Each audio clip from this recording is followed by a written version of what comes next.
नमस्कार। Arvind Kumar coaching classes में आप सभी लोगों का स्वागत है। आज का टॉपिक हमारा समांतर श्रेणी चैप्टर नंबर 5.3 का अगला क्वेश्चन ले रखे हैं, इसको सॉल्व करेंगे।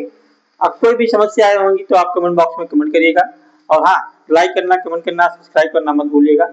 आते हैं क्वेश्चन पे। क्या कह रखा है कि केंद्र ए से प्रारंभ करते हुए बारी बारी से केंद्र ए और बी को लेते हुए त्रिज्याओं 0.5, 1 और 1.52 सेंटीमीटर वाले उत्तरोत्तर अर्धवृत्तों की खींच करके एक सर्किल बनाया गया है, जिसकी आकृति इतना दर्शाया गया है। 13 क्रमागत अर्धवृत्तों से बने इस सर्किल की कुल लंबाई ज्ञात करनी। 13 अर्धवृत्त की सर्किल है। सर्किल कितने हैं? 13 है और ये अर्धवृत्त है। इनकी लंबाइयां दे रखी है 0.5, 1 और 1.5 और 2। ये इनकी त्रिज्याएं दे रखी हैं, है ना। 13 की कुल लंबाई ज्ञात करना है। ये अर्धवृत्त है, देख लीजिए। कभी केंद्र ए मान लेता है, ए मान लेता है तो यहां से इसकी कुल लंबाई निकालनी है। कभी केंद्र बी मानेगा तो यहां से इसकी कुल लंबाई निकालनी है। तो त्रिज्याएं दे रखी है सारी की सारी, इसको हम निकाल। क्या करना है? पहले हमको कुल लंबाई निकालनी। क्या निकालनी है? यल निकालना है। यल किसके बराबर होगा? पाई आर के बराबर होगा, क्योंकि यल कुल लंबाई निकालनी। किसकी कुल लंबाई निकालनी? अर्धवृत्त की निकालनी है। अर्धवृत्त का परिमाप क्या होता है? 2 पाई आर होता है। अगर पूरा वृत्त होता तो उसका परिमाप 2 पाई आर होता। अगर अर्धवृत्त है तो उसका पाई आर होगा, है ना। तो हमको यहाँ कुल लंबाई निकालने के लिए क्या करना पड़ेगा? कुछ त्रिज्याओं का मान निकालना पड़ेगा। हमें त्रिज्या तो कुछ दे रखा है, 13वां त्रिज्या नहीं दे रखा है। 13वां त्रिज्या का मान निकाल लेंगे, उसके बाद सभी को जोड़ लेंगे, है ना। सभी क्या करेंगे? जोड़ देंगे। तो यह योग निकालने के लिए क्या करते हैं हम लोग? योग निकालने के लिए एसएन का फॉर्मूला लगाते हैं। एसएन का, किसका? एसएन का फॉर्मूला लगाते हैं। आते हैं हम लोग सॉल्व करते हैं क्वेश्चन को। इसको इरेज कर दें। देखिएगा, त्रिज्याएं दे रखी है। त्रिज्याएं, सारी की सारी त्रिज्याएं दे रखा है। पहली त्रिज्या क्या है आपका? 0.5। दूसरी दे रखा है आपका 1.0 सेंटीमीटर, कामा दूसरा दे रखा है 1.5 सेंटीमीटर, 1.5 सेंटीमीटर। और चौथा दे रखा है आगे वाला 2.0 सेंटीमीटर। डॉट डॉट इसी तरह है। इसी तरह कहां तक चलेंगे? 13वां तक चलेंगे, है ना।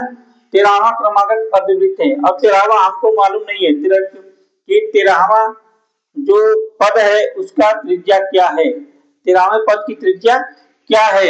यहाँ पे 13वें पद की त्रिज्या हमको नहीं मालूम है, तो हम 13वें पद की त्रिज्या को ज्ञात करेंगे। यहाँ पे क्या दे रखा है आपको? 0.5 ए दे रखा है और डी दे रखा है आपको। एक में से 0.5 घटाएंगे तो 0.5, और यहाँ पे हम निकाल लेते हैं ये 13 की वैल्यू निकाल लेंगे। 13वां पद का त्रिज्या निकाल लेंगे। इसको निकालने के लिए हम लोग क्या करेंगे?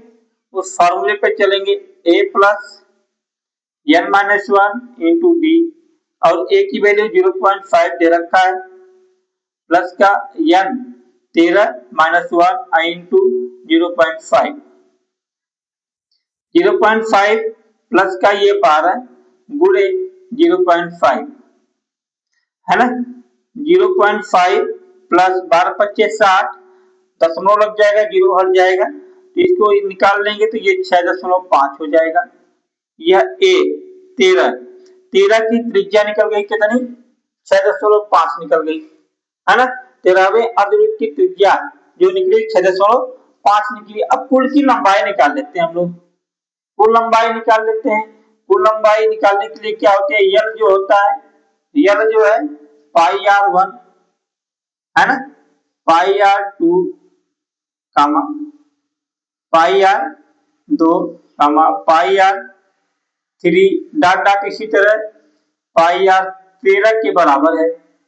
13 के बराबर है तो यहां से क्या करेंगे हम लोग? पाई को कामा ले लेंगे और R1, अगर हमको कुल लंबाई निकालनी है तो जोड़ देंगे। इन सबको क्या करेंगे हम लोग? कुल लंबाई निकालनी है तो जोड़ेंगे। यहाँ पे कुल लंबाई निकालने के लिए जोड़ेंगे तो क्या करेंगे? यहाँ पे पाई कामा निकाल लेंगे, R1 plus R2 plus R3 dot dot कहां तक? R13 तक, है ना, R13 तक। और यल हम जानते हैं कुल लंबाई निकालने के लिए वो एसएन का फॉर्मूला लगाएंगे हम लोग, एसएन बराबर एन बटे में 2 और प्रथम पद एंड लास्ट पद।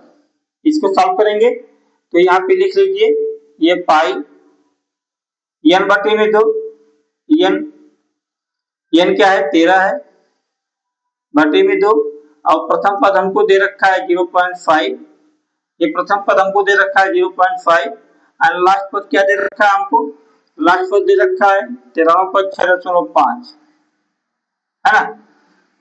इसको सॉल्व कर लेते हैं, ये पाई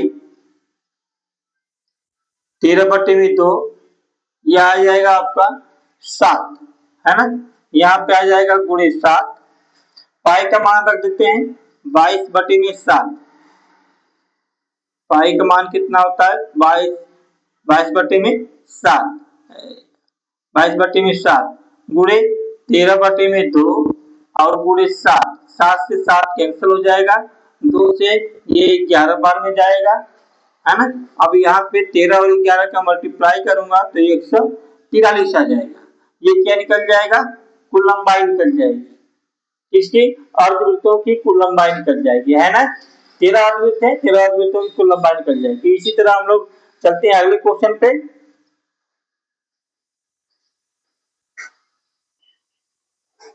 आ जाते अपने अगले क्वेश्चन पे, क्या कह रखा है कि 200 लफ्जों को डेयरी के रूप में इस प्रकार रखा जाता है कि सबसे निचले वाले पंक्ति में 200 लफ्जे, उससे अगली वाली पंक्ति में 19 लफ्जे, उससे अगली वाली पंक्ति में 18 लफ्जे इत्यादि। ये 200 लफ्जे कितनी पंक्तियों में रखे गए हैं, सबसे ऊपरी पंक्ति में कितने लफ्जे होंगे। क्या पूछ रहा है, सबसे ऊपरी पंक्ति में कितने लफ्जे होंगे, ये ऊपरी पंक्ति है ना, सबसे ऊपरी पंक्ति में कितने लफ्जे होंगे। और कह रखा है कि 200 लफ्जे हैं तो कितनी पंक्तियों में होंगे, है ना, पंक्तियों मतलब यन निकालने के लिए कह रहा है, यन निकालना है, यन। तो क्या करेंगे, यहाँ पे ये लट्ठा बना रखा था मैं, इसको इरेज कर देता हूं, है ना। सबसे निचली वाले पैदान में कितने लट्ठे हैं, 20 लट्ठे हैं, उसे ऊपरी वाले पैदान में कितने लट्ठे हैं, 19 लट्ठे हैं, उसे ऊपरी वाले पैदान में कितने लट्ठे हैं, 18 लट्ठे हैं। इसी तरह पूछ रहा है, इसी तरह सबसे ऊपरी वाले पैदान में ऊपरी वाली पंक्ति में कितने लट्ठे हैं, ये निकालना पड़ेगा हमको, है ना। दे के रखा है हल में, हल लिखेंगे, हल पहले पहले पंक्ति, पहले पंक्ति में लट्ठे, है ना, पहले पंक्ति में लट्ठे, लट्ठे कितने हैं, कितने हैं 20 है, और दूसरी पंक्ति में यहाँ पे दूसरा लिख दो,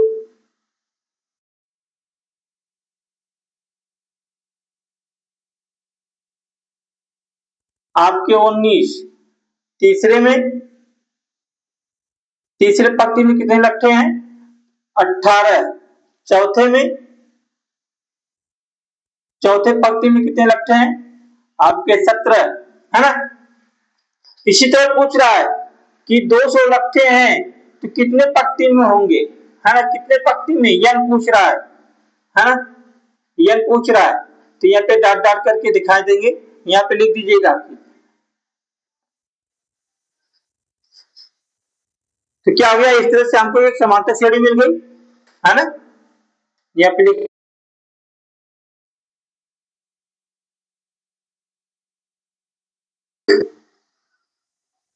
समांतर श्रेणी है, समांतर श्रेणी है, तो ये 20, 19, 18 और ये 17 कहां तक, यन तक, है ना, यन पदों तक। तो क्या करेंगे, यहां से प्रथम पद हमको मिल गए 20 और डी मिल गया हमको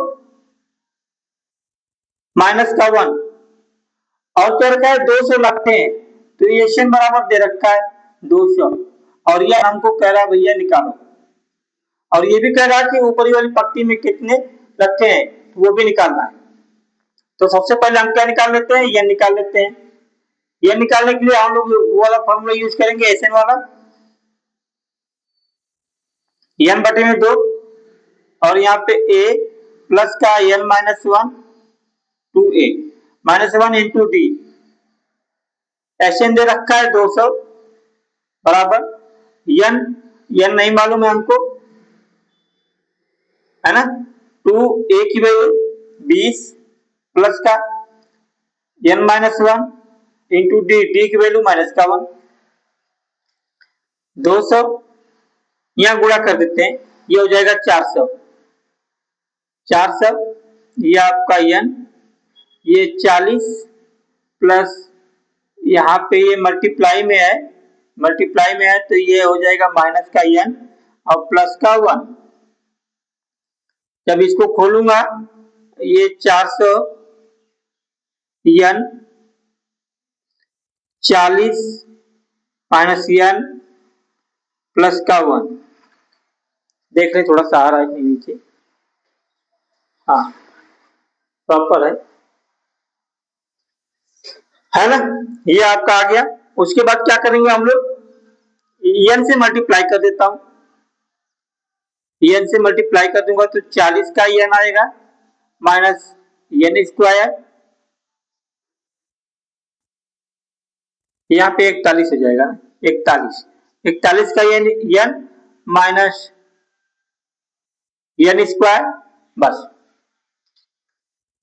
इसको हम लोग समीकरण बना लेते हैं और 0 को बराबर दिखा देंगे।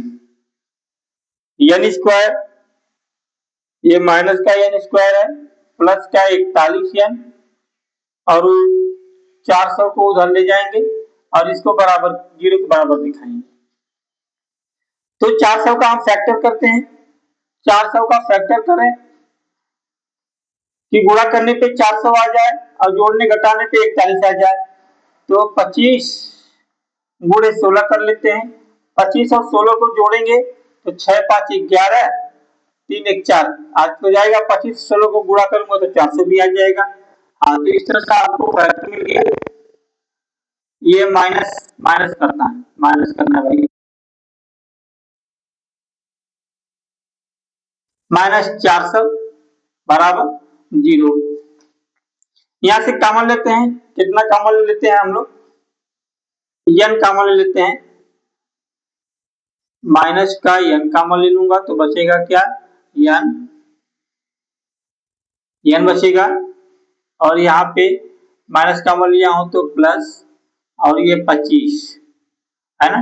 यहां से फिर माइनस कॉमन लेंगे तो ये 16 बचेगा, ये n और यहाँ पे 25 का n प्लस 25 बराबर 0, बराबर क्या हो जाएंगे, 0 हो जाएंगे। ये मिल गया n माइनस का 16, एक मिल गया हमको n प्लस का 25